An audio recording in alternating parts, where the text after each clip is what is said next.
जय जगन्नाथ मो ब्लॉग को आपण मानक बहुत बहुत स्वागत। यहीटा है राखीर ब्लॉग। राखी है भाई भौणी गोटे पवित्र बंधन। यही दिनटा सब भौणी मैंने अपेक्षा करके बसी था कौ दिन राखी आसब। तेणु से दिनटा आसिक पहुँच जाए। प्रथम मम्मी बांधी भाई हाथ में राखी। एबे आगु को घरे समस्ते राखी बांधे जन जन करके नुटू गोटिया आउ सोमर भौणी राखी बांध। तेणु आगु को भिडियोटी देखु आपण मानक निश्चित भल लगे।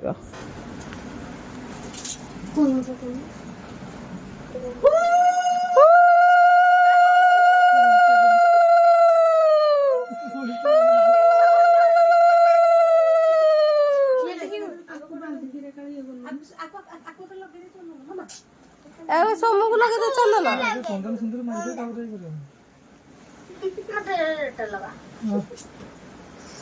चश्मा बाहर कर छोड़ी कंपनी ता ऊपर चावल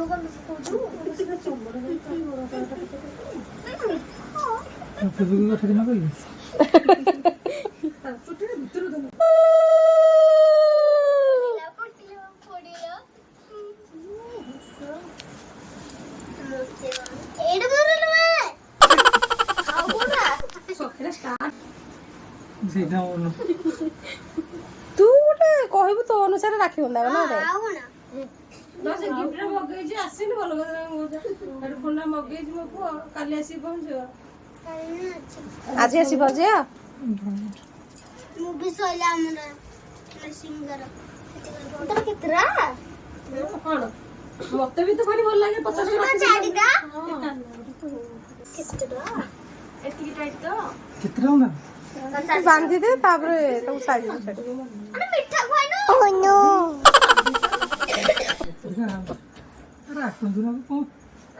से राखी बांधी पारुनी तो ताकू कोनी कोड बोलू टिके राखी बांधी बांधू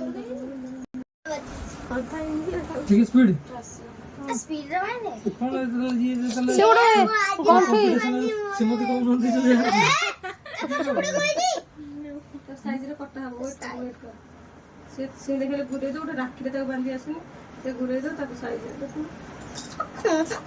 ताकू हाथ रे बोलले नेक्स्ट टाइम आगवा प्रैक्टिस कर जो राखी रे के वो तो बोला मम्मी तो मालूम नहीं बोल ये बाहर गला पर जो बिरी बस्ता सिले हो कि सिले करबे धान बस्ता सिले करबे तमरे ताको छोटो करा बस ये मणिपुर पाखे बाहर कर देले पिठा खाया को बहुत ही जाओ हैं हां हम मिठा खाबे अना पड़ो ना ठीक है इसका अरे दीदी के मुंडिया मारछ रो खाइसा अरे मिठाटा खाई सारा तू जाऊ जो आड़े हे तो को तळे तो पछु का सुन भैया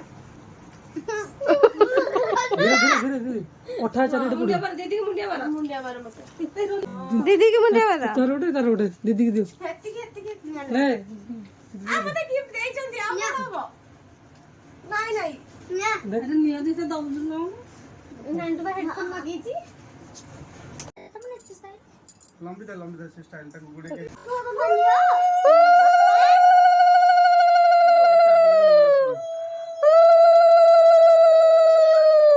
नानी के भी मार दूरे की बसचने तू मुला भी कर दी छोटा अरे तू कहीं बता दे तो जल वहां चलनी दीदी मार कोटा खाइ कोटा कोठे आवाज बड़ा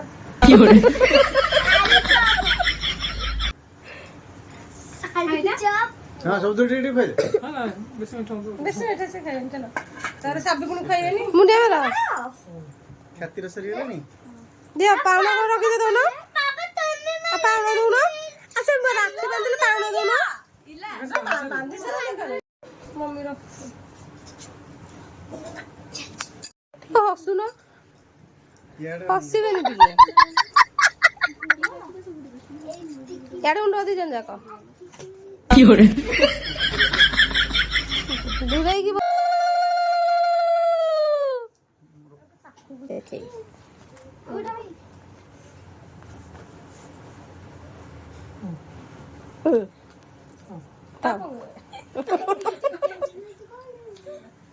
ମୁଣ୍ଡିଆ କିଏ ମାରିବ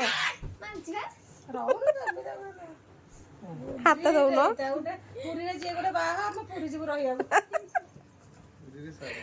ଆଉ ପାଉଣା କାଇଁ ଯା ପାଖକୁ ଯା ପାଉଣା ଦିଆ ଶ୍ରାବଣ ଗୋଟେ ଘର କରିବ ପୁରୀ। ଯା ପାଖକୁ କୋଡ଼ିଏ ତାର 10 ଯାଉନ ଦି ଜଣ ଠିଆ ହେଇ ଏକାଳେ ନିଅ।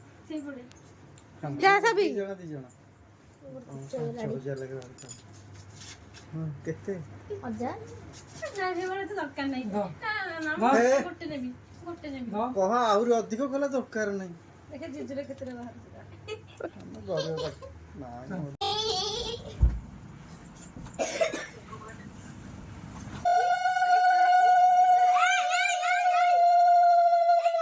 ଲାଷ୍ଟକୁ ଭାଇର ଝିଅ ଆସିଥିଲା ରାକ୍ଷୀ ବାନ୍ଧିବା ପାଇଁ।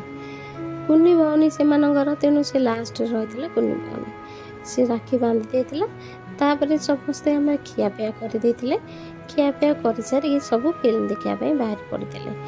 ଯଦି ରାକ୍ଷୀର ବ୍ଲଗ୍ଟି ଆପଣମାନଙ୍କୁ ଭଲ ଲାଗେ ପ୍ଲିଜ୍ ଫଲୋ କରିବାକୁ ଜମା ବି ଭୁଲିବେନି ଆଉ କମେଣ୍ଟରେ ନିହାତି ଜଣାଇବେ।